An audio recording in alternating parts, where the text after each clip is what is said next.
আবারও একবার প্রমাণ হয়ে গেল পাত্রী নির্বাচন করতে ভুল হয়নি ঠাম্মির। তার নাতির জন্য সেরা পাত্রী নির্বাচন করেছেন তিনি। আর আমাদেরও নির্বাচন করতে অসুবিধা হয়নি কোন সিরিয়ালটি দেখতে হবে, কোন সিরিয়ালটি ভালো, আর কোন সিরিয়ালের জুটি সবথেকে বেশি হিট।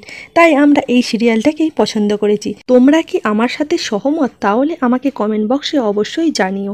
আর চ্যানেলটিকে লাইক করে সাবস্ক্রাইব করতে অবশ্যই ভুলো না। দেখা যাক সিরিয়ালের আজকের পর্বটি। সেই হারটির জন্যই যত সমস্যা। সেই হারটিকে হাতে পাওয়ার পরেই একটা মনে আনন্দ আসে আর শান্তি আসে। মনে মনে ভাবতে থাকে যে মান রাখতে তো পেরেছি ঠাকুমা শাশুড়ির, আর তার দেয়া কথাটাও আমি রাখতে পেরেছি। এইবার শ্বশুরবাড়ি ফেরার পালা। 5টা বাজতেও আর বেশি দেরি নেই।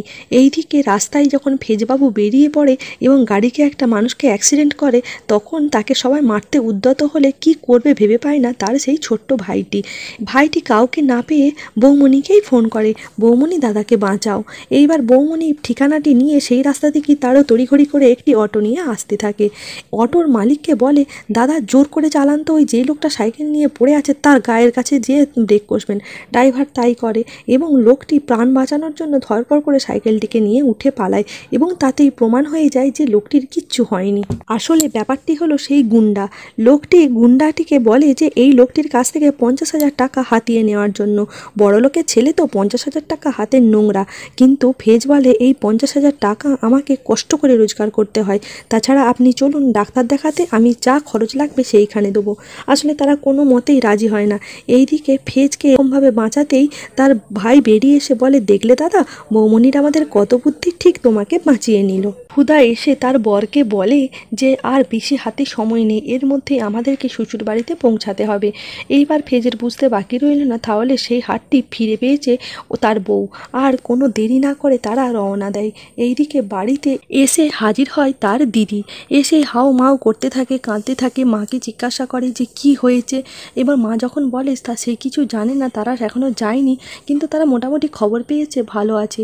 এইবার দিদি রেগে যেয়ে বলে, ওই মেয়েকে জবাবদিহি করতেই হবে যে কি কারণে এই এত বড় অ্যাক্সিডেন্টটা হলো। আমার ভাইয়ের তো কারোর সাথে কোনো শত্রুতা নেই, আর যদি ওই গুন্ডারা করেও থাকে তাহলে ওই গুন্ডারা তো ওদের পাড়ার গুন্ডা, তাহলে তার সাথে ওদের কিসের শত্রুতা।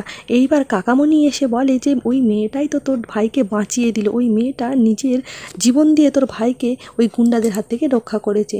ব্যাস এতেই কিছুটা শান্তি পায় দিদি। এইদিকে ঠাম্মি নিচে আসতেই ফরিদা গল্প শুরু করে দেয় যে দাদাভাই তো আসছে, দাদাভাই কিছুক্ষণের মধ্যেই পৌঁছে যাবে, তবে নতুন বউ আর এই বাড়িতে ঢুকবে না। ঠাম্মি নয়নের মণি হলে কি করে হবে?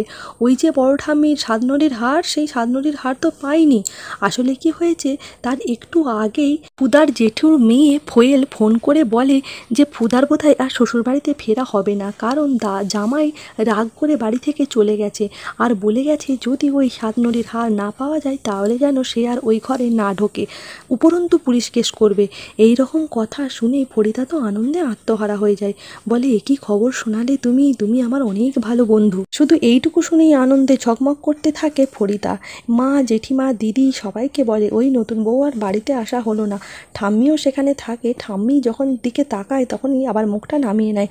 না ঠাম্মি, আমি তো বলছিলাম ওইটা তো তোমাদের হার, আর ওই ঐতিহ্যবাহী হারকে তুমি না পেলে তোমার মনে কষ্ট লাগবে, আর তাহলে কি তুমি ওই বাড়িতে থাকতে দেবে?